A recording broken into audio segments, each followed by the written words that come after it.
Hello friends, அனைவருக்கும் வணக்கம். இந்த வீடியோவில் நம்ம என்ன பார்க்க போகிறோம் அப்படின்னா, இந்திய விடுதலை போரில் முதல் உலகப் போரின் தாக்கம், யூனிட் நம்பர் 3, ஓகேவா? 12th INM 12th வரலாறு புத்தகத்தில் இருக்கக்கூடிய 8 பாடங்கள் ரொம்ப முக்கியம். அதில் 3வது பாடம் நம்ம லாஸ்ட் யூனிட்டில் பார்த்துருப்போம். மிதவாதிகள்னு பிரிஞ்சிருப்பாங்க. சூரத் பிளவில் மிதவாதம், தீவிரவாதம்னு சொல்லி 2ஆக பிரிஞ்சிருப்பாங்க. அந்த மாதிரியான இதை நம்ம பார்த்துருப்போம், வரலாறு என்ன அப்படின்னு சொல்லிட்டு. அதே மாதிரி இங்கே என்ன கொடுத்துருக்காங்கன்னா, இந்திய தேசிய காங்கிரஸ், மிதவாத தேசியவாதிகள், தீவிர தேசியவாதிகள் அப்படின்னு சொல்லி இருவேறு வகைகளில் பிரிந்த காரணத்தினாலும், போரின் போது பிரிட்டிஷாரின் நலன்களுக்கு ஆதரவாக முஸ்லீம் லீக் செயல்பட்டதாலும் தேசிய அரசியல் தீவிரம் அற்று இருந்தது அப்படின்றத சொல்லியிருக்காங்க. ஸோ இந்த டைமில் வந்தது என்ன அப்படின்னா, 1916 முக்கியமான ஒரு நிகழ்வு, தன்னாட்சி இயக்கம் அப்படின்ற இயக்கம் தொடங்கப்பட்டிருக்கும்.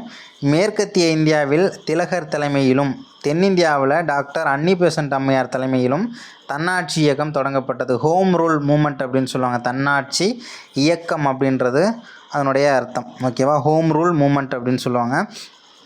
அதாவது எங்கன்னா, இந்த இது இருக்கு இல்லையா, மகாராஷ்டிரா சைட்லாம் திலகர் ரொம்ப ஃபேமஸான ஆள். ஸோ அவர் பார்த்தோம்னா அவருடைய தலைமையில் தன்னாட்சி இயக்கம் அந்த பகுதியில் ரொம்ப புகழ்பெற்று இருந்துச்சு. அதே மாதிரி சென்னை பகுதி, தென்னிந்தியா இருக்கக்கூடிய அந்த சென்னை பகுதியிலலாம் பார்த்தோம்னா தன்னாட்சி இயக்கம் யாருடைய தலைமையில் இருந்துச்சு அப்படின்னா, டாக்டர் அன்னி பெசன்ட் அம்மையார், ஓகேவா? அதே மாதிரி இந்த போரின் போது காங்கிரஸ் மீண்டும் ஒன்றுபட்டது அப்படின்னு சொல்லியிருக்காங்க. எந்த போர் அப்படின்னா, முதலாம் உலகப் போர். அதே மாதிரி 1916 இந்துக்கள் மற்றும் முஸ்லீம்களிடையே கையெழுத்தான லக்னோ ஒப்பந்தம் இந்திய தேசியத்திற்கு மேலும் வலிமை சேர்த்தது. அப்படின்னா, அதாவது இந்துக்களும் முஸ்லீம்களும் இந்த லக்னோ ஒப்பந்தத்தில் ரொம்ப ஒரு வலுவான ஒரு கூட்டணி மாதிரி, அதாவது ரொம்ப அந்தளவுக்கு ரொம்ப ஃபிட்டாக இருப்பாங்க. ஸோ அது எந்த ஒரு ஒப்பந்தம் அப்படின்னா, அந்த லக்னோ ஒப்பந்தம் இந்துக்களையும் இஸ்லாமியர்களையும் ஒன்று சேர்த்தது அப்படிங்கிறத நம்ம தெரிஞ்சுக்கணும். அதே மாதிரி பார்த்தோம்னா, முதல் உலகப் போரில் துருக்கி தோற்று போயிடுது. முதல் உலகப் போரில் துருக்கி அப்படின்ற நாடு தோற்று போயிடுது. அதுக்கப்புறம் பார்த்தோம்னா, இந்த பிரிட்டிஷ் ஒரு உடன்படிக்கையில் கையெழுத்து போட்டிருப்பாங்க. என்னென்னா, அந்த செவரஸ் உடன்படிக்கை அப்படின்னு சொல்லுவாங்க. செவரஸ் உடன்படிக்கை. அந்த செவரஸ் உடன்படிக்கை அப்படின்றது என்ன அப்படின்னா, கடுமையான விதிமுறைகள் கொண்டது. துருக்கியில் இருக்கக்கூடிய சுல்தான் கலீஃபாங்கிறது என்னென்னா, உலகத்தில் இருக்கக்கூடிய இஸ்லாமியர்கள் எல்லாருக்குமே ஹெட்டு அப்படின்னா அந்த பதவி தான் சொல்லுவாங்க, கலீஃபா அப்படின்னு சொல்லுவாங்க. ஸோ அந்த பதவியை நிலை தாழ்த்தி காட்டணும் அப்படின்றதுக்காக போடப்பட்ட ஒரு உடன்படிக்கை தான் அந்த செவரஸ் அப்படிங்கிற உடன்படிக்கை. இதன் விளைவாக கிலாஃபத் அப்படிங்கிற இயக்கம் தோன்றுச்சுன்னு சொல்கிறாங்க. கிலாஃபத் இயக்கம் அப்படிங்கிறது இஸ்லாமியர்களுடைய இயக்கம், ஓகேவா? அதாவது இந்த கலீஃபா அப்படிங்கிற பதவியை திரும்ப பழைய நிலைமைக்கு கொண்டுட்டு வரணும் அப்படின்ற ஒரு அடிப்படையில் தோன்றிய ஒரு இயக்கம் அப்படின்ற ஒரு இயக்கம் இந்த கிலாஃபத் அப்படிங்கிற இயக்கம். அடுத்தது என்ன, வேறு என்ன கொடுத்துருப்பாங்கன்னா, அகில இந்திய தன்னாட்சி இயக்கம், ஹோம் ரூல் மூமெண்ட், ஓகேவா? அதாவது அயர்லாந்து நாட்டை சேர்ந்தவர் டாக்டர் அன்னி பெசன்ட் அம்மையார் பிரிட்டனில் இருக்கும்போது பார்த்தோம்னா, அயர்லாந்தின் தன்னாட்சி இயக்கம், ஃபேபியன் சோசலிசவாதிகள், அப்புறம் குடும்ப கட்டுப்பாடு இயக்கம், இந்த மாதிரியான இயக்கங்கள்லாம் தீவிரமாக பங்கெடுத்து அவங்கள ஈடுபடுத்திக்கிட்டாங்க, ஓகேவா? பிரம்மஞான சபையை தியோசோஃபிக்கல் சொசைட்டி அப்படின்னு சொல்லுவாங்க, ஓகேவா? அதனுடைய உறுப்பினராக அன்னி பெசன்ட் அம்மையார் இந்தியாவுக்கு 1893 வருவாங்க. 1893 தான் அன்னி பெசன்ட் அம்மையார் என்ன பண்ணுறாங்க அப்படின்னா, இந்த தியோசோஃபிக்கல் சொசைட்டியோட ஒரு உறுப்பினராக தான் இந்தியாவுக்கு வராங்க. 1893 பனாரஸ் சொல்கிறோம்ல, காசி அப்படின்னு சொல்கிறோம்ல, உத்தரப்பிரதேசத்தில் இருக்கக்கூடிய பகுதி பனாரஸ், காசி, வாரணாசி அப்படின்லாம் சொல்லுவாங்க. ஸோ அங்கே என்ன பண்ணுறாங்க அப்படின்னா, மத்திய இந்து கல்லூரி அப்படின்னு சொல்லிட்டு ஒரு கல்லூரியை நிறுவுகிறாங்க. அதே மாதிரி அது பிற்காலத்தில் பார்த்தோம்னா, 1916 ஆண்டு பண்டித மதன் மோகன் மாளவியா அப்படின்றவர் என்ன பண்ணுறாரு, அதை பனாரஸ் இந்து பல்கலைக்கழகம் அப்படின்னு சொல்லிட்டு மேம்படுத்துகிறாரு. அதாவது மத்திய இந்து கல்லூரி அப்படின்னு நிறுவனது யாருன்னா அன்னி பெசன்ட் அம்மையார். அதை பனாரஸ் இந்து பல்கலைக்கழகம் என மேம்படுத்தியவர் யார் அப்படின்னு கேட்டாங்கன்னா, மதன் மோகன் மாளவியா. அதே மாதிரி 1907 பார்த்தோம்னா, ஹெச்எஸ் ஆல்காட் அப்படிங்கிறவர் இறந்து போயிடுறாரு, ஓகேவா? 1907 ஹெச்எஸ் ஆல்காட் அப்படிங்கிறவர் இறந்து போயிடுறாரு. ஏன் அப்படி, அவரை பற்றி ஏன் இங்கே கொடுத்துருக்காங்க அப்படின்னா, அந்த ஹெச்எஸ் ஆல்காட் தான் பிரம்மஞான சபையோட ஒரு உலக அளவிலான ஒரு ஃபேமஸான ஒரு தலைவர், ஓகேவா? அவர் இறந்து போனதுக்கப்புறம் உலக அளவிலான தலைவராக யார் வந்து பதவி வகித்தது அப்படின்னா அன்னி பெசன்ட் அம்மையார் தான் பதவியில் இருந்திருப்பாங்க. அதே மாதிரி பிரம்மஞான சபையின் கொள்கைகளை அதன் தலைமையகமான சென்னையில் இருக்கக்கூடிய அடையாறிலிருந்து தீவிரமாக பிரச்சாரம் செய்த அவருக்கு கல்வி கற்ற பல தொண்டர்களின் ஆதரவு கிடச்சிது அப்படின்னு சொல்லியிருக்காங்க. யாரோட ஆதரவு கிடச்சிது அப்படின்றது ரொம்பவே முக்கியமானது. ஜம்னா தாஸ், துவாரகா தாஸ், ஜார்ஜ் அருண்டேல், சங்கர்லால் பன்கர், இந்துலால் யக்னிக், அப்புறம் CP Ramasamy, BP Wadia. So இவங்க எல்லாருமே அன்னி பெசன்ட் அம்மையாருடைய ஆதரவாளர்கள் அப்படின்றத நம்ம தெரிஞ்சுக்கணும். அதே மாதிரி இந்த முதல் உலகப் போரில் வந்து பிரிட்டன் ஈடுபட போகிறோன்னு சொல்லிட்டு எந்த வருஷம் அறிவிச்சிருப்பாங்கன்னா 1914 அறிவிச்சிருப்பாங்க.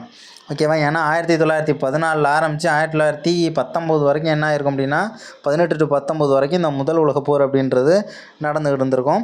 ஸோ அடுத்தது என்ன நம்ம பாயிண்ட் தெரிஞ்சுக்கணும் அப்படின்னா, இந்த அன்னி பெசன்ட் அம்மையார் என்னென்னா இந்தியாவில் இங்கே அடையாறுலேருந்து இந்த தியோசோஃபிக்கல் சொசைட்டியோட ஒரு உறுப்பினராக இங்கே இந்தியாவுக்கு வந்திருப்பாங்க. இங்கே வந்து உலகத் தலைவராகவே மாறுறாங்க. ஓகேவா? அதுக்கப்புறம் என்ன பண்ணுறாங்க அப்படின்னா இந்திய அரசியலில் நுழைந்தார். என்ன பண்ணாங்க? நுழைந்ததும் 1914 இந்த காமன்வீல் அப்படிங்கிற ஒரு வார பத்திரிகையை தொடங்குறாங்க. ஓகேவா? நான் இதை எப்படி படிப்பேன் அப்படின்னா காமன் வீக்கு அப்படின்னு சொல்லி படிப்பேன். ஏன்னா வீக் அப்படின்னா வாரம் தானே. ஸோ வாரம் வெளியிடக்கூடிய ஒரு பத்திரிகை இது த காமன் வீல் அப்படிங்கிறது. அதே மாதிரி சமய சுதந்திரம், தேசிய கல்வி, சமூக மற்றும் பொருளாதார சீர்திருத்தங்கள் ஆகியவற்றில் இந்த வாரப்பத்திரிகை கவனம் செலுத்தியது அப்படின்னு சொல்லியிருக்காங்க. 1915ஆம் ஆண்டு how India wrought for freedom அப்படின்ற ஒரு தலைப்பிலான ஒரு புத்தகத்தை பதிப்பிக்கிறாங்க. என்ன அப்படின்னா விடுதலை பெற இந்தியா எப்படி துயருற்றது அப்படிங்கிறது தான் இதனுடைய அர்த்தம். விடுதலை பெற இந்தியா எவ்வாறு துயருற்றது, எப்படி துயருற்றது அப்படிங்கிறது தான் இதனுடைய ஒரு அர்த்தம். 1915 த காமன் வீல் அப்படிங்கிறது 1914. அதே மாதிரி நியூ இந்தியா அப்படிங்கிற ஒரு பத்திரிகை, அதுவும் வந்து பார்த்தோம்னா 1915 தான். ஓகேவா? அதை வந்து நியூ இந்தியான்னு சொல்லலாம், நவ இந்தியா அப்படின்னும் நமக்கு கேட்பாங்க. அதே மாதிரி இங்கிலாந்தின் கடினமான தருணம் இந்தியாவின் வாய்ப்புக்கான தருணம் என முழக்கமிட்டவர் யார் அப்படின்னு கேட்டாங்க அப்படின்னா டாக்டர் அன்னி பெசன்ட் அம்மையார். அதே மாதிரி இங்கிலாந்தில் பயணம் மேற்கொண்ட அவர் இந்திய விடுதலை குறித்து பல உரைகளை நிகழ்த்தினார். இங்கிலாந்துலாம் போயிருக்காங்கல்ல, அங்கே போயிட்டு இந்தியாவோட விடுதலையை பற்றி நிறைய உரைகள் வந்து நிகழ்த்தினதாக சொல்கிறாங்க. பிரிட்டன் நாடாளுமன்றத்தில் இந்திய கட்சி ஒன்றை ஏற்படுத்த முயன்று தோல்வி கண்டார். இது கேட்டிருக்காங்க. பிரிட்டன் நாடாளுமன்றத்தில் இந்திய கட்சியை ஏற்படுத்த முயன்றவர் யார் அப்படின்னு சொல்லி கேட்டிருக்காங்க. எனினும் அவரது பயணம் மூலம் இந்தியா குறித்த அனுதாபம் ஏற்பட்டது. இந்தியா திரும்பிய அவர் என்ன பண்ணுறாங்க? 1915 ஜூலை மாதம் 14 நியூ இந்தியா என்ற தினசரி பத்திரிகையை தொடங்குறாங்க. நியூ இந்தியா அப்படிங்கிறது தினசரி, டெய்லி. ஓகேவா? டெய்லியுமே வெளிவரக்கூடிய ஒரு பத்திரிகை. நியூ இந்தியாங்கிறது டெய்லியுமே பிறக்கக்கூடிய இந்தியா அப்படின்னு சொல்லி கூட நம்ம ஞாபகம் வச்சுக்கலாம். பம்பாயில் நிகழ்த்திய உரையில் தன்னாட்சி குறித்த தனது கொள்கையை அவர் வெளிப்படுத்துகிறார். என்னென்னலாம் சொல்லியிருக்காங்கன்னா, தன்னாட்சிங்கிறது எப்படி இருக்கணும், தன்னாட்சி என்பது நாட்டில் மக்களால் தேர்ந்தெடுக்கப்பட்ட உறுப்பினர்களை கொண்ட சபைகள் மூலமாகவும் அவர்கள் சபைக்கு கடமைப்பட்டவர்களாகவும் விளங்க நடைபெறும் ஆட்சி. ஓகேவா? உறுப்பினர்கள் மக்கள் தேர்ந்தெடுத்துருக்கணும். ஓகேவா? உறுப்பினர்களை மக்கள் தான் தேர்ந்தெடுத்துருக்கணும். அந்த உறுப்பினர்கள் வந்து பார்த்தோம்னா சபைக்கு கடமைப்பட்டவங்களாக இருக்கணும். அவங்க மூலமாக நடக்கக்கூடிய ஆட்சி தான் அந்த தன்னாட்சி அப்படிங்கிற ஒரு விளக்கத்தையும் கொடுக்குறாங்க. அயர்லாந்தில் தன்னாட்சி இயக்கத்தின் அடிப்படையில் இந்தியாவில் தன்னாட்சி இயக்கத்தை துவங்கப் போவதாக எப்போ வந்து அறிவித்தாங்க அப்படின்னா 1915 செப்டம்பர் 28 வந்து அறிவிப்பு கொடுத்துருப்பாங்க. அதாவது வந்து பார்த்தோம்னா இந்த மேற்கத்திய இந்தியான்னு பார்க்கும்போது அதுக்கு ஹெட்டாக இருந்தது திலகர். ஒன்று திலகர் தலைமையிலும் மற்றொன்று பெசன்ட் அம்மையார் தலைமையிலும் 1916 நாட்டில் வந்து 2 தன்னாட்சி இயக்கங்கள் ஆரம்பிக்கப்பட்டுச்சுன்னு சொல்கிறாங்க. 2 தன்னாட்சி இயக்கம் ஆரம்பிக்கப்பட்டுச்சு 1916. ஒன்றுக்கு வந்து திலகர் ஹெட்டு, இன்னொன்றுத்துக்கு வந்து பார்த்தோம்னா அன்னி பெசன்ட் அம்மையார் ஹெட்டு. குறிப்பாக சொல்லணும்னா ஒரு 6 பிரான்ச் மட்டும் திலகர் கண்ட்ரோலில் இருந்திருக்கும். 6 பிரான்ச் மட்டும். ஓகேவா? அவருக்கு 6 கிளைகள் மட்டும் ஒதுக்கப்பட்டது. அதே மாதிரி இந்த தன்னாட்சி இயக்கத்தோட குறிக்கோள் என்ன அப்படின்னா பிரிட்டிஷ் ஆட்சியில் இந்தியாவில் தன்னாட்சியை ஏற்படுத்துறது. அப்புறம் இன்னொன்று என்ன அப்படின்னா தாய்நாடு பற்றிய பெருமை உணர்வை இந்திய மக்களிடையே ஏற்படுத்துவது. ஓகேவா, பிரிட்டிஷ் ஆட்சி பண்ணும்போதே இந்தியாவுக்குள்ளே தன்னாட்சி ஏற்படுத்தணும். ஓகேவா, அதே மாதிரி தாய்நாடுங்கிற பெருமையை வந்து மக்கள்கிட்ட ஏற்படுத்தணுங்கிற இரட்டை குறிக்கோள்கள் கொண்டது இந்த தன்னாட்சி இயக்கம். திலகரின் தன்னாட்சி இயக்கம் எப்படி இருந்துச்சு அப்படின்னா இவரோடது ஏப்ரல் மாதம். ஓகேவா, ஏப்ரல் 1916 தன்னாட்சி இயக்கத்தை தொடங்கினது யாருன்னா திலகர். அதுவே செப்டம்பர் 1916 தன்னாட்சி இயக்கத்தை தொடங்கினது யாருன்னு கேட்டாங்கன்னா அன்னி பெசன்ட் அம்மையார். பெல்காமில் ஒரு மாநாடு ஒன்று நடக்குது. பெல்காமில் நடந்த பம்பாய் மாகாண மாநாட்டில் வந்து இந்த தன்னாட்சி இயக்கம் நிறுவப்பட்டதுன்னு சொல்கிறாங்க. இவருக்கு வந்து பார்த்தோம்னா 6 கிளைகள் மட்டும் ஒதுக்கப்பட்டது. என்னென்னா இந்த பம்பாய் நகரம் உட்பட மகாராஷ்டிரா, கர்நாடகா, மத்திய மாகாணம், பெராரு, ஸோ இந்த பகுதியெல்லாம் வந்து பார்த்தோம்னா சொல்லியிருக்காங்க. 6 பிரான்ச் மட்டும். ஓகேவா, அதே மாதிரி இவர் தன்னாட்சி இயக்கத்தை வந்து பரப்புனதுக்காக பிரிட்டிஷ் என்ன பண்ணுறாங்க 1916 ஜூலை மாதம் 23 60 வயசு அப்போ. ஓகேவா, அவருக்கு எத்தனை வயசு அப்படின்னா 60 வயசு. அந்த டைமில் திலகரை வந்து அரெஸ்ட் பண்ணுறாங்க. தன்னாட்சிங்கிறது என்ன அப்படின்னா மத்திய அல்லது பிரதேச அரசிடமிருந்து அதனை சார்ந்த அரசியல் பகுதிகளுக்கு அங்கு வாழும் மக்கள் அதற்கு அரசியல் ரீதியாக விசுவாசமாக இருப்பார்கள் என்ற நிபந்தனையுடன் வழங்கப்படும் தன்னாட்சி அதிகாரத்தை குறிக்குதுன்னு சொல்கிறாங்க. ஓகேவா, இதில் வேறு எதுவும் நமக்கு டெஃபினிஷன் இல்லை. அதே மாதிரி அன்னி பெசன்ட் அம்மையார் தலைமையில் தன்னாட்சி இயக்கம் எப்படி நடந்துச்சுன்னா இவங்களும் வந்து பார்த்தோம்னா இவங்க செப்டம்பர் மாதம், அவர் யார் தலைவர் வந்து ஏப்ரல் மாதம் 1916 திலகர். அம்மையார் வந்து பார்த்தோம்னா செப்டம்பர் 1916. ஓகேவா, இவங்க வந்து மதராஸில் தன்னாட்சி இயக்கத்தை தொடங்கினாங்க. மதராஸ் அவர் வந்து பார்த்தோம்னா அந்த மகாராஷ்டிரா மேற்கு இந்தியா, இவங்க தென்னிந்திய பகுதி. ஓகேவா, ஸோ இந்த பகுதிகளெல்லாம் இவங்களுடைய கண்ட்ரோல். அவருக்கு 6 பிரான்ச்சு கொடுத்துருப்பாங்களா, மிச்சம் இருக்கக்கூடிய பிரான்ச் எல்லாமே யார் கண்ட்ரோல் அப்படின்னா தன்னாட்சி இயக்கம் வந்து அன்னி பெசன்ட் அம்மையார் கண்ட்ரோலில் இருந்துச்சு. இந்தியாவின் விசுவாசத்தின் விலை இந்தியாவின் விடுதலை என அறிவித்தவர் யார்? நிறைய டைம் கேட்டிருக்காங்க. இந்தியாவின் விசுவாசத்தின் விலை இந்தியாவின் விடுதலை என அறிவித்தவர் யார் அப்படின்னா அன்னி பெசன்ட் அம்மையார். அதே மாதிரி ஜூன் 1917 இந்த அன்னி பெசன்ட் மற்றும் அவரது கூட்டாளிகள் யார் அன்னி பெசன்ட் மற்றும் அவரது ஆதரவாளர்கள் பிபி வாடியா, ஜார்ஜ் அருண்டேல் ஆகியோர் அரசியல் காரணங்களுக்காக, அதாவது தன்னாட்சி இயக்கத்தை மக்களிடம் கொண்டு சேர்த்ததற்காக என்ன பண்ணுறாங்க பிரிட்டிஷ் கவர்மெண்ட்டு இவங்களையும் அரெஸ்ட் பண்ணுறாங்க. எங்கே வச்சு அரெஸ்ட் பண்ணுறாங்க 1916 தன்னாட்சி இயக்கம் ஆரம்பிக்குது. அடுத்த வருஷம் 1917 ஊட்டியில் வச்சு என்ன பண்ணுறாங்க அரெஸ்ட் பண்ணுறாங்க. யார் யார் கூட இருக்கிறது பிபி வாடியா, ஜார்ஜ் அருண்டேல். அடுத்தது என்னது அன்னி பெசன்ட் அம்மையாரை அரெஸ்ட் பண்ணிட்டாங்களா, ஒருத்தருக்கு கோபம் வருது. யார் அப்படின்னா சரியா சுப்பிரமணியம். அவர் என்ன பண்ணுறாரு அரச பட்டம் வந்து கொடுத்துருப்பாங்க பிரிட்டிஷ் கவர்மெண்ட்டு. இந்த சுப்பிரமணியத்துக்கு அரச பட்டம் நைட்வுட் அப்படின்னு சொல்லுவாங்க. ஸோ அந்த பட்டம் வந்து கொடுத்துருப்பாங்க. அந்த பட்டமே எனக்கு வேணாயான்னு சொல்லி வேணான்னு என்ன பண்ணுறாரு பிரிட்டிஷுக்கிட்டே திரும்ப கொடுத்துறாரு. இந்த நைட்வுட் அப்படின்ற பட்டம் வந்து பார்த்தோம்னா பிரிட்டிஷ் கவர்மெண்ட் அதில் இருக்கக்கூடிய அந்த வைஸ்ராயெல்லாம் இருக்காங்களா முக்கிய பதவியில், அவங்களுக்கு முன்னாடி போய் ஒரு காலால் முட்டி போட்டு வந்து பட்டம் வாங்குற மாதிரி இருக்கும். அந்த அரச பட்டமே வந்து பார்த்தோம்னா அந்த மாதிரி தான் இருக்கும். ஒரு அடிமைத்தனமான ஒரு பட்டமாக இருக்கும் அது நைட்வுட் அப்படிங்கிறது. ஸோ அந்த பட்டம் வந்து அப்போ நிறைய பேர் வாங்கியிருக்காங்க. அதை வந்து என்ன பண்ணுறாரு சுப்பிரமணியம் வந்து அரச பட்டத்தை எனக்கு வேணான்னு சொல்லிட்டு கொடுத்துட்றாரு. அதே மாதிரி வேறு என்னென்ன இருக்காங்க அப்படின்னா ஒரே இரவில் பெசன்ட் அம்மையாரை விசுவாசிக்கு நிகராக மாற்றியது என்னென்ன அப்படின்னா அதுக்கு மேலே இருக்கக்கூடிய ஒரு 2 லைனை நம்ம தெரிஞ்சுக்கணும். தன்னாட்சி நிறுவனங்கள் மற்றும் பொறுப்பான அரசு என்பதே இந்தியாவில் பிரிட்டிஷ் ஆட்சியின் குறிக்கோள் அப்படின்னு சொல்லிட்டு. ஸோ அந்த டைமில் தானே வந்திருக்கோம். ஏன்னா அந்த 1919 இரட்டை ஆட்சி சட்டம், அதுலேருந்து ஒரு 2 வருஷத்துக்கு முன்னாடி அந்த சட்டத்தை தான் வந்து மாண்டேகு சிம்ஸ்போர்டு அப்படின்னு சொல்லுவாங்க. ஓகேவா, அது வந்து பார்த்தோம்னா அப்போ இருக்கக்கூடிய வெளியுறவு அமைச்சர் என்ன பண்ணுறாரு மாண்டேகு 1917 தன்னாட்சி நிறுவனங்கள் அப்புறம் பொறுப்பாக இருக்கக்கூடிய அரசு இதுதான் எங்களோட நோக்கம், இதுதான் பிரிட்டிஷோட நோக்கம் அப்படின்னு சொல்லிட்டு ஒரு உருட்டி விட்றாரு.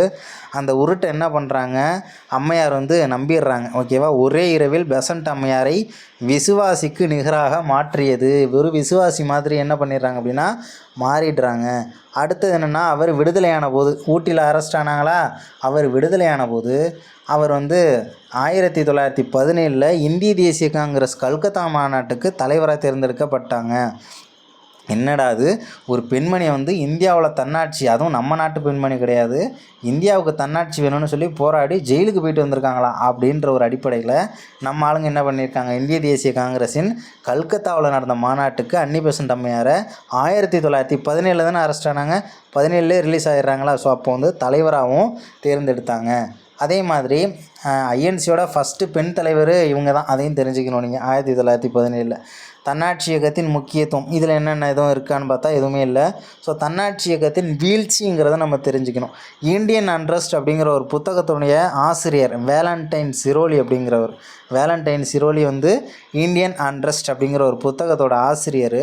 ஸோ அவர் என்ன பண்ணுறாருன்னா, இவரை பற்றி ஒரு கொஷின் கேட்பாங்க. இந்திய அமைதியின்மையின் தந்தை அப்படின்னு யாரை சொல்லுவாங்கன்னா, திலகரை சொல்லுவாங்க. பால கங்காதர திலகரை தான் இந்திய அமைதியின்மையின் தந்தை அப்படின்னு சொல்லுவாங்க. சரி, அப்படி சொன்னது யார்? இந்த வேலண்டைன் சிரோலி தான் சொல்லியிருப்பார். ஓகேவா. இவர் என்ன பண்ணுறாரு, வேலண்டைன் சிரோலிக்கு எதிராக தாம் தொடுத்த அவதூறு வழக்கை நடத்துவதற்காக செப்டம்பர் 1918 வந்து திலகர் வந்து பிரிட்டனுக்கு போயிருப்பார். ஏன்னா என்ன சொல்லிட்டார் இந்த புத்தகத்தில், இந்தியாவோட அமைதியின்மையின் தந்தை அப்படின்னு சொல்லி போடுறாரு. ஸோ அப்போ வந்து அகெயின்ஸ்டாக என்ன பண்ணுறாரு, திலகர் வந்து அவர் மேலே ஒரு கேஸை போட்டு, ஸோ இவர் வந்து பார்த்தோம்னா பிரிட்டனுக்கு போகிறாரு. மற்றும் உத்தேசிக்கப்பட்ட மாண்டேக செம்ஸ்போர்டு சீர்திருத்தங்களை அந்தமாரி அன்னி பெசன்ட் வந்து ஏற்றுக்கொண்ட நிகழ்வு எல்லாமே தன்னாட்சி இயக்கத்துக்கு வீழ்ச்சியாக மாறிடுச்சு அப்படின்றதையும் சொல்லியிருக்காங்க.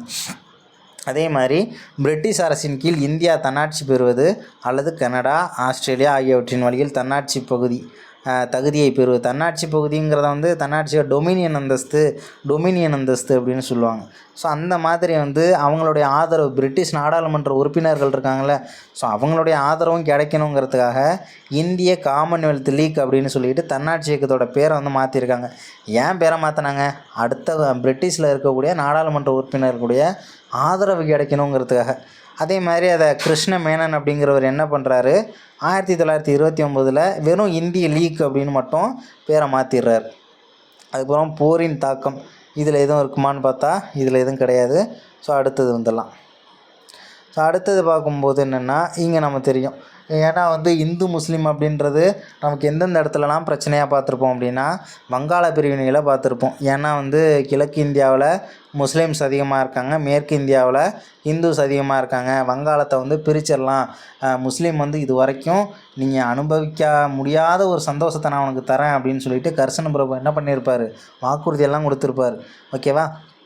இடையில சில விஷயங்கள் வந்து இந்து முஸ்லீமுடைய பிரிவினைகள்லாம் ஏற்பட்டிருக்கும். ஸோ அந்த டைமில் வந்து பார்த்தோம்னா லக்னோவில் வந்து ஒரு மாநாடு ஒன்று நடத்துவாங்க. ஸோ அந்த லக்னோ மாநாடு 1916. ஸோ அந்த மாநாட்டில் வந்து ஹெட்டாக இருந்தது யார் அப்படின்னா, அம்பிகா சரண் மஜும்தார் அப்படின்னு சொல்லுவாங்க, ஏசி மஜும்தார் அப்படின்னு சொல்லுவாங்க. ஆப்ஷன்லலாம் மேக்ஸிமம் ஏசி மஜும்தார்னு தான் கொடுப்பாங்க. லக்னோ மாநாடு தலைமை யாருன்றதையும் தெரிஞ்சுக்கணும், எந்த வருஷன்றதையும் நம்ம தெரிஞ்சுக்கணும். ஏன் இந்த வருஷம் ரொம்ப முக்கியம்னா, சிம்பிளாக ஒரே ஒரு கேள்வி தான் கேட்பாங்க, இந்துவும் முஸ்லீமும் எந்த மாநாட்டில் ஒன்றா இணைஞ்சாங்கன்னு சொல்லி கேட்டுருவாங்க, லக்னோ மாநாடு. அதே மாதிரி சோஹன் சிங் பக்னா, ஓகேவா, சோஹன் சிங் பக்னாவை தலைவராக கொண்டு பசிபிக் பிரதேச இந்துஸ்தான் அமைப்பை சான் பிரான்சிஸ்கோவில் வசித்து வந்த லாலா ஹர்தயால் அப்படிங்கிறவர் என்ன பண்ணுறாருனா நிறுவுறாரு. என்ன நிறுவுறாரு, பசிபிக் பிரதேச இந்துஸ்தான் அமைப்புங்கிற ஒரு அமைப்பு வந்து நிறுவுறார். தலைவர் யார் அப்படின்னா சோஹன் சிங் பக்னா. ஓகேவா. நிறுவனது யார் அப்படின்னா லாலா ஹர்தயால். எங்கே நிறுவனர் அப்படின்னா சான் பிரான்சிஸ்கோ. இந்த அமைப்பை தான் ஃபேமஸாக என்ன சொல்கிறாங்க, கதார் கட்சி அப்படின்னு சொல்கிறாங்க. கதார் அப்படின்னா என்ன அப்படின்னா உருது மொழியில் கிளர்ச்சிங்கிறது பொருள். உருது மொழியில் கதார் அப்படின்னா கிளர்ச்சிங்கிறத பொருள். அதேமாரி இதில் யாரெல்லாம் அந்த கதார் கட்சியில் இருந்தாங்க அப்படின்னா, அமெரிக்கா மற்றும் கனடாவில் குடியேறிய சீக்கியர்கள் தான் வந்து இந்த கட்சியில் அதிகமாக இருந்ததாக சொல்கிறாங்க. கதார் என்ன பண்ணுறாங்க, அந்த கதார் கட்சி ஒரு பத்திரிகையும் வெளியிடுறாங்க. 1913 நவம்பர் 1 நவம்பர் 1, ஓகேவா, 1913 நவம்பர் 1 என்ன பண்ணுறாங்க, சான் பிரான்சிஸ்கோவில் இந்த புத்தகம் வந்து பதிப்பிக்கப்பட்டு வெளியானது. அந்த புத்தகம் பேரும் என்ன தான், அது பேரும் கதார் தான். அதுக்கப்புறம் வந்து நிறைய லாங்குவேஜில் வந்து வெளியிடப்பட்டுச்சுன்றதையும் சொல்லியிருக்காங்க. இந்திய சுதந்திர போராட்டத்தில் கதார் இயக்கம் மிக முக்கிய அத்தியாயம். கோமகடமரு என பெயரிடப்பட்ட கப்பல் இந்தியாவிலிருந்து குடியேறியவர்களுடன் கனடாவிலிருந்து திரும்பியது. ஓகேவா. கனடாவிலேருந்து என்ன பண்ணியிருக்காங்க, ரிட்டன் வந்திருக்காங்க. ஓகேவா. கப்பல் பேர் என்னென்னா கோமகடமரு. இந்தியா திரும்பியவுடன் பிரிட்டிஷ் போலீஸாருடன் ஏற்பட்ட மோதலில் அந்த கப்பலில் இருந்த பல பயணிகள் கொல்லப்பட்டனர் அல்லது கைது செய்யப்பட்டனர். ஸோ இதெல்லாம் வந்து ஒரு பெரிய வடுவாக இருந்துச்சு அப்படின்றதையும் சொல்லியிருக்காங்க. நமக்கு இந்த கதார் கட்சி ஃபஸ்ட்டு அந்த பேரா ஃபுல்லாகவும் முக்கியமானது. அடுத்தது என்ன அப்படின்னா, ஓகே, லக்னோ ஒப்பந்தம் அல்லது காங்கிரஸ் லீக் ஒப்பந்தம் என பிரபலமாக அழைக்கப்பட்ட ஒப்பந்தத்தின் கீழ் காங்கிரஸ் மற்றும் முஸ்லீம் லீக்கை ஒன்றிணைப்பதில் அன்னி பெசன்ட் அம்மையாரும் திலகரும் முக்கிய பங்காற்றினார்கள். ஓகேவா, அந்த லக்னோ ஒப்பந்தத்தில் இந்து முஸ்லீம் ஒன்றா சேர்ந்தாங்க, அதாவது காங்கிரஸும் முஸ்லீம் லீக்கும் ஒன்றா சேர்ந்துச்சு அப்படின்னு பார்த்தோம் அப்படின்னா, அதுக்கு முக்கிய பங்கு இருந்தது யார் அப்படின்னா, முஸ்லீமை சேர்ந்த யார், இவர் ஒருவர் ஜின்னாவுமே வந்து பார்த்தோம்னா அவரும் முக்கிய பங்கு வச்சுருப்பார். இருந்தாலும் நமக்கு நம்ம சார்பாக யார் 2 பேர் முக்கியம்னா, அன்னி பெசன்ட் அம்மையாரும் திலகரும் ரொம்ப முக்கியம். ஓகேவா, இந்த ஒப்பந்தத்தின் போது ஜின்னா வந்து குறிப்பிடத்தக்க பங்காற்றினார் அப்படின்றதையும் நமக்கு சொல்லியிருக்காங்க. லக்னோ ஒப்பந்தத்தினுடைய அம்சங்கள் என்னன்றதை ஜஸ்ட்டு தெரிஞ்சுக்கலாம். நிர்வாகம் மற்றும் நிதி விஷயங்களில் மத்திய கட்டுப்பாட்டில் இருந்து மாகாணங்கள் சுதந்திரமாக செயல்படணுமா. மத்திய மற்றும் மாகாண சட்ட மேலவை இருக்குல்ல, அதில் இருக்கக்கூடிய உறுப்பினர்களில் 5ல் 4 பங்கு நபர்கள் தேர்ந்தெடுக்கப்படணும். 5ல் 4 தேர்ந்தெடுக்கப்படணும். பேலன்ஸ் இருக்கக்கூடிய 1 தானே, அப்போ 5ல் 1 வந்து நியமனமாக இருக்கணுன்றதையும் சொல்லியிருக்காங்க சட்ட மேலவையில். ஓகேவா, அதே மாதிரி மாகாண மற்றும் மத்திய சட்ட பேரவையில் அதே மாதிரி தான் 5ல் 4 பங்கு உறுப்பினர்கள் வந்து தேர்ந்தெடுக்கப்பட்டிருக்கணுன்றதையும் சொல்லியிருக்காங்க. மத்திய நிர்வாக சபை உட்பட நிர்வாக சபை உறுப்பினர்களில் 2ல் 1 பங்கு நபர்கள் அந்தந்த சபைகளின் மூலமாக தேர்ந்தெடுக்கப்பட்ட இந்தியர்களாக இருக்கணும் அப்படின்றதையும் சொல்லியிருக்காங்க. ஓகேவா, இதில் வந்து வேறு எதுவும் பாயிண்ட்லாம் எதுவும் இருக்காது. ஜஸ்ட்டு படிக்கணும் அப்படின்னா ஜஸ்ட்டு ஒன்ஸ் ரீடு விட்டுருங்க. இந்து முஸ்லீம் ஒற்றுமைக்கு லக்னோ ஒப்பந்தம் வழிவகுத்தது. 1916 நடந்துச்சு. அம்பிகாச்சரண் மஜும்தார் தான் ஹெட்டாக இருந்தார். ஓகேவா, லக்னோ ஒப்பந்தத்தின் தலைமை சிற்பி ஓகேவா யார் தெரியுமா சொல்கிறாங்க, முகமது அலி ஜின்னா அவரை தான் சொல்கிறாங்க. அவர் என்ன பண்ணுறாரு, இந்து முஸ்லீம் ஒற்றுமையின் தூதர் அப்படின்னு சொல்லி சரோஜினி அம்மையார் வந்து அழைத்ததாக சொல்கிறாங்க. யார் அழைச்சது அப்படின்னா, ஜின்னாவை வந்து சரோஜினி நாயுடு சொல்லியிருக்காங்க. ஓகேவா, லக்னோ ஒப்பந்தத்தின் தலைமை சிற்பியான ஜின்னாவை இந்து முஸ்லீம் ஒற்றுமையின் தூதர் என சரோஜினி அம்மையார் அழைத்தார். ஓகேவா, மாற்றி கொடுக்கறதுக்கு வாய்ப்பு அதிகம், பார்த்துக்கோங்க. லக்னோ உடன்படிக்கையானது காங்கிரஸ் மற்றும் லீக்கில் இருந்த, அதாவது முஸ்லீம் லீக்கில் இருந்த படித்த வகுப்பினர் ஒரு பொதுவான குறிக்கோளுடன் இணைந்து செயல்பட முடியும் என்பதை நிரூபித்தது. ஓகேவா, ஸோ அடுத்தது வேறு என்ன கொடுத்துருக்காங்க அப்படின்னா, அதுக்கப்புறம் திரும்ப நம்ம பிரிட்டிஷ் கதைக்குள்ளே வருவோம். பிரிட்டிஷ் என்ன பண்ணுறாங்க, என்னடா அவங்க கூட்டமாக அப்படி இவ்வளோ பேசுகிறாங்க அப்படின்னு சொல்லி அவருக்கு ஒரு டவுட்டு. அப்போ என்ன பண்ணுறாரு, 1903 கர்சன் பிரபு வந்து குற்ற உளவுத்துறை அப்படின்னு சொல்லிட்டு குற்ற உளவுத்துறையை உருவாக்குறார். ஓகேவா, குற்ற உளவுத்துறையை மட்டுமா உருவாக்குனார், சிஐடியை. ஓகேவா, சிஐடியை உருவாக்குனது யார், கர்சன் பிரபு 1903. பத்திரிகைகள், அதாவது குற்றங்களுக்கு தூண்டும் சட்டம் 1908, வெடிபொருள் சட்டம் 1908, அதே மாதிரி இந்திய பத்திரிகை சட்டம் 1910, தேச துரோக கூட்டங்கள் தடுப்பு சட்டம் 1911. இது மாதிரி நிறைய சட்டமாக போட்டு தள்ளுறாங்க யார், பிரிட்டிஷு.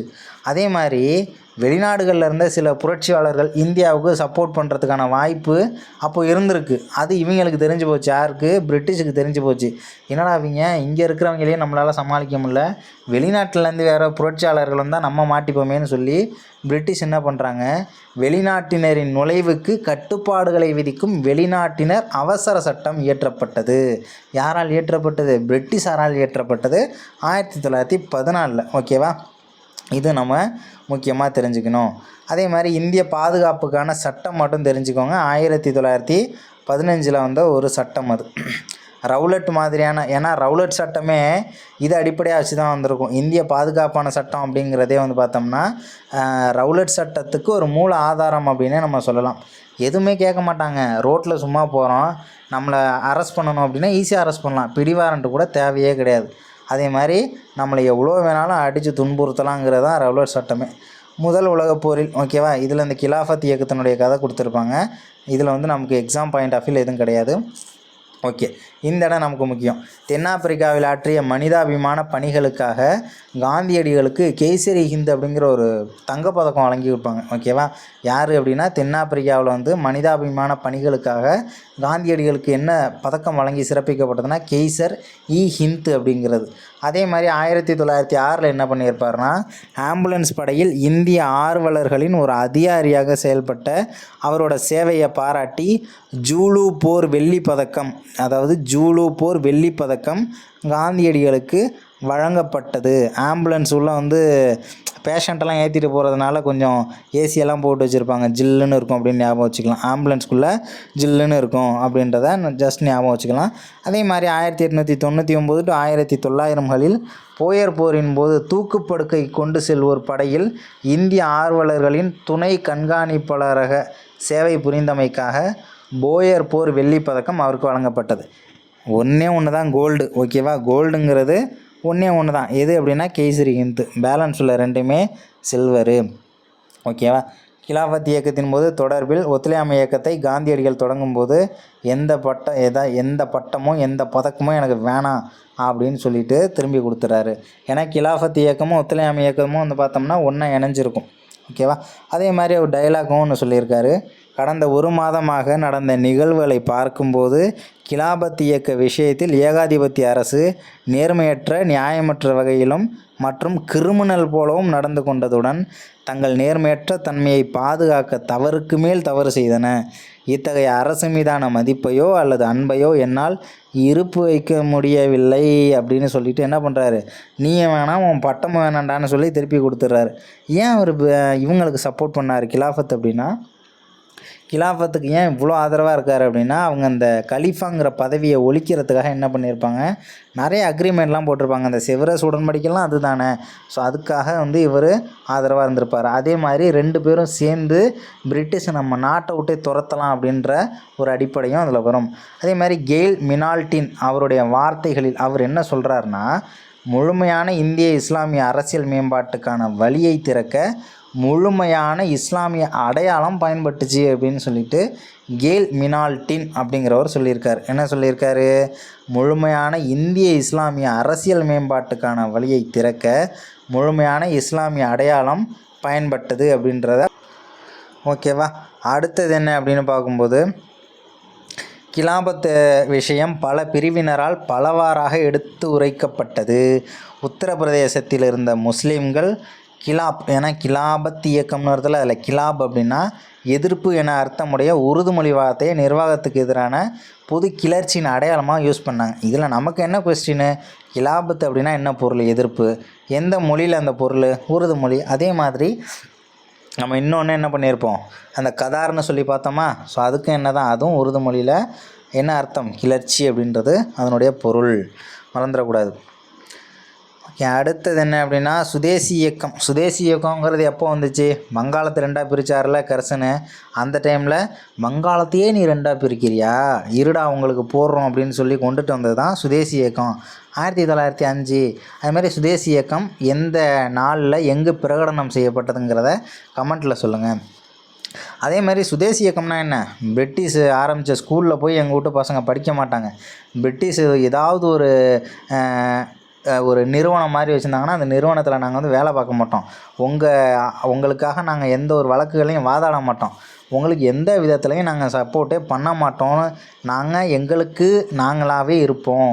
நாங்கள் உங்களுக்கு எந்த ஒரு விஷயத்துலையும் ஹெல்ப்பே பண்ண மாட்டோம் அப்படின்னு சொல்லிட்டு உள்ளது தான் அந்த சுதேசி இயக்கம். ஒரு சோப்பு வேணுன்னா கூட எனக்கு நானே தயாரிச்சுக்கிறேன், உன் சோப்பு எனக்கு வேணாம் அப்படின்னு சொல்கிறது தான், ஓகேவா? அப்போ அந்த டைமில் நிறைய இந்திய தொழிற்சாலைகள் செயல்பட ஆரம்பித்தன, நம்ம ஆளுங்களோட தொழிற்சாலைகள். போர்க்கால பொருள்களை தயாரித்த இந்திய தொழிற்சாலைகளுக்கு பிரிட்டிஷார் போரின் போது ஊக்கம் தந்தனர். ஏன்னா அப்போ 1905னா 1914லலாம் என்ன வரப்போகுது, உலக போர் வந்திருக்கும் இல்லையா. அப்போ என்ன வேணும், நிறைய தளவாடங்கள், நிறைய பொருள் வேணும். எதிரி அடிக்கணும்னா நிறைய பொருள் வேணுங்கிறதுக்காக என்ன பண்ணுறாங்க, நம்ம ஆளுங்கள்கிட்ட என்ன பண்ணுறாங்க, சொம்பு அடித்தாங்க. அதுதான் உண்மை. பிரிட்டிஷ் ஊக்கம் தந்தனர். போர் தொடர்ந்து நடந்ததை அடுத்து அவர்களுக்கு அதிக பொருள் தேவைப்பட்டுச்சு. அதனால் என்ன பண்ணுறாங்க, நிறைய வேக்கண்ட்டை போட்டுவிட்டு கம்பெனியில் நிறைய வேக்கண்ட் எடுத்துக்கிட்டு எல்லாருக்கும் என்ன பண்ணாங்க அப்படின்னா நிறைய பேருக்கு கூப்பிட்டு வேலையை கொடுத்தாங்க. பிரிட்டிஷ் அவன் வச்சுருந்தால கம்பெனி, அவன் கம்பெனியில் நிறைய பேர் வேலைக்கு எடுத்துக்கிட்டாங்க. சரி, வேலையை எடுத்துக்கிட்டு நிறைய உற்பத்தியெல்லாம் செஞ்சுருந்தாங்க. அதே மாதிரி பார்த்தோம்னா போர்லாம் முடிஞ்சதுக்கப்புறம் என்னாச்சு அப்படின்னா நிறைய பேருக்கு வேலையை விட்டு துரத்தி விட்டாங்க. எப்படி கூப்பிட்டு வேலையை கொடுத்தாங்களோ, போர் முடிஞ்சதுக்கப்புறம் நீ எதுக்கு எனக்கு, நீ வேணாம் கிளம்பு அப்படின்னு சொல்லிட்டாங்க. விலையெல்லாம் தாறுமாறாக ஏறி போயிடுச்சு. அந்த டைமில் வந்துச்சு பாருங்கள் ஒரு பஞ்சம். எது அப்படின்னா இன்ஃப்ளூயன்ஸா அப்படிங்கிற தொற்று நோய் தாக்கத்தில் இந்தியா இருந்துச்சுன்றதை சொல்லியிருக்காங்க. அப்போ அவங்களுக்கான உரிமைகளுக்காக என்ன பண்ணுறாங்க, போராட ஆரம்பிக்கிறாங்க. இவ்வளோ நாள் எங்களை யூஸ் பண்ணிக்கிட்டேல்ல, இப்போ அது என்ன வேலை முடிஞ்சதுக்கப்புறம் எங்களை கழட்டி விட்ற அப்படின்னு சொல்லிட்டு நிறைய போராட்டம்லாம் செய்ய ஆரம்பித்தாங்க. 1917ஆம் ஆண்டின் போல்ஸ்விக் அப்படின்ற ஒரு புரட்சி ஒன்று நடந்திருக்கும். போல்ஸ்விக் புரட்சியின் வெற்றியானது இந்திய தொழிலாளர்களின் மீது தாக்கத்தை ஏற்படுத்துச்சுன்னு சொல்லியிருக்காங்க. அது ரஷ்யாவில் நடந்திருக்கும். ஓகேவா, போல்ஸ்விக் புரட்சியின் வெற்றியானது இந்திய தொழிலாளர்களின் மீது தாக்கத்தை ஏற்படுத்துச்சு. அப்போ நம்மளும் அந்த மாதிரி புரட்சி பண்ணி நமக்கு தேவையானதை சாதிச்சுக்கலாம்டே அப்படின்னு சொல்கிறாங்க. ஓகேவா, வகுப்பு பேதம் பற்றிய விழிப்புணர்வும் அறிவார்ந்த சிந்தனையும் இந்திய தொழிலாளர்களின் உலகில் பெரிய மாற்றங்களையே ஏற்படுத்துச்சுன்றதையும் சொல்லியிருக்காங்க. வேறு என்ன இருக்குது, அதேமாரி என்ன பண்ணுறாங்க, இதெல்லாம் எதுக்காக அப்படின்னா சங்கம் ஆரம்பிக்கிறதுக்காக, அவ்வளோதான். ஓகேவா, எல்லா நிறுவனங்கள்லேயும் சங்கம் ஒரு டீம் ஒன்று ஃபார்ம் பண்ணி புரட்சி பண்ணுறது. இந்தியாவில் தொழிலாளர் இயக்க வரலாற்றில் மதராஸ் தான் முக்கிய பங்கு. 1918 முதன்முறையாக அமைக்கப்பட்ட தொழிற்சங்கம் எது அப்படின்னா பிபி வாடியா அவர்களால் மதராஸ் தொழிற்சங்கம் நிறுவப்பட்டது. முதல் தொழிற்சங்கமே இதுதான், நம்ம மதராஸ் தொழிற்சங்கம் தான். நிறுவனது யார், பிபி வாடியா. எந்த வருஷம், 1918ங்கிறத நம்ம மறந்துடக்கூடாது. ரொம்பவே முக்கியமான கொஸ்டின் இது.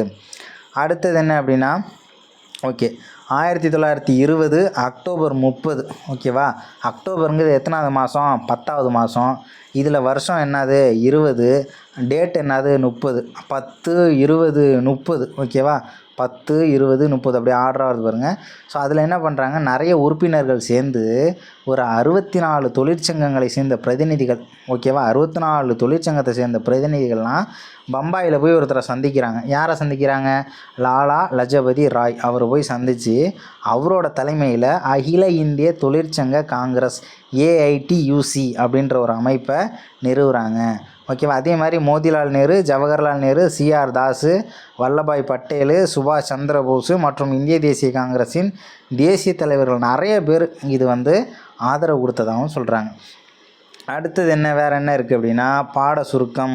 ஸோ பாட சுருக்கம்ல நமக்கு ஒன்றும் கிடையாது. ஸோ இவ்வளோ தான் கொஸ்டின். இதில் எந்தெந்த இடம் முக்கியம் அப்படின்னு பார்த்தோம்னா, இந்த 1920 அக்டோபர் 30 லாலா லஜபதி ராய் தலைமையில் ஏஐடியூசி நிறுவனங்களில் அது ரொம்ப முக்கியம். அதே மாதிரி இந்த மதராஸ் தொழிற்சங்கம் நிறுவப்பட்ட வருஷம் நிறைய டைம் கேட்டிருக்காங்க. போல்ஸ்விக் புரட்சி கேட்டிருக்காங்க. அதே மாதிரி இந்த சுதேசி இயக்கம் நமக்கு ரொம்ப முக்கியம். இந்த கூற்று தெரிஞ்சுக்கோங்க, கேல் மினால்டின். அதேமாதிரி தென்னாப்பிரிக்காவில் எந்த பட்டம் கிடச்சிது, போயர் போர் வெள்ளிப்பதக்கம் எப்போது, கெய்சரி ஹிந்த் எப்போ, அதெல்லாம் தெரிஞ்சுக்கோங்க. அதே மாதிரி பார்த்தோம்னா இந்த கர்சன் பிரபு குற்ற உளவுத்துறை, முக்கியமான பிரிட்டிஷ் என்னென்ன அடக்குமுறை சட்டங்கள் போட்டாங்கங்கிறது ரொம்ப முக்கியம். அதுமாதிரி லக்னோ ஒப்பந்தத்தின் அம்சங்கள். அடுத்து இந்த கொஸ்டின் ரொம்ப முக்கியம், இந்து முஸ்லீம் ஒற்றுமையின் தூதர்னு யாரை சொன்னது நமக்கு ரொம்பவே முக்கியமானது. அதே மாதிரி அன்னி பெசன்ட் அம்மையாரை பற்றி நம்ம தெரிஞ்சுக்கணும். கதார் கட்சின்றது ரொம்பவே முக்கியமானது. 2-3 டைம் கேட்டுட்டாங்க, ரீசெண்டாக கேட்டுக்கிட்டு இருக்காங்க, பார்த்துக்கோங்க. அதுமாரி லக்னோ ஒப்பந்தம் அப்படிங்கிறது முக்கியம், அதனுடைய ஸ்பெஷல் என்னங்கிறத நம்ம தெரிஞ்சுக்கணும். அன்னி பெசண்ட்டை தயவு செஞ்சு விட்டுறாதீங்க. ஏன்னா தன்னாட்சி இயக்கம், காமன்வெல்த் லீக்காக இருக்குது, அதுக்கப்புறம் இந்திய லீக்காக மாறுது. என்னென்ன நூல், அவங்களுடைய பத்திரிக்கை என்னென்ன, அவங்களுக்கு ஆதரவு கொடுத்தது யார், எங்கெல்லாம் அரெஸ்ட் ஆனாங்க, அரசப்பட்டதை துறந்தது யார், இந்தியன் அண்டர்ஸ்டுங்கிற புத்தகத்தோட ஆசிரியர் யார், அவங்க என்னென்ன கூற்று சொல்லியிருக்காங்க. ஸோ இதெல்லாமே நம்ம கண்டிப்பாக தெரிஞ்சுக்கணும். அன்னி பெசன்ட் அம்மையார் பார்த்தோம்னா 95% இந்த யூனிட்லேருந்து அவங்கள்லேருந்து தான் கொஸ்டின் எடுப்பாங்க. ஓகேவா, அந்தளவுக்கு முக்கியமான ஒரு ஆள். ஸோ அடுத்த வீடியோவில் அடுத்த யூனிட்டில் சந்திக்கலாம். தேங்க்யூ.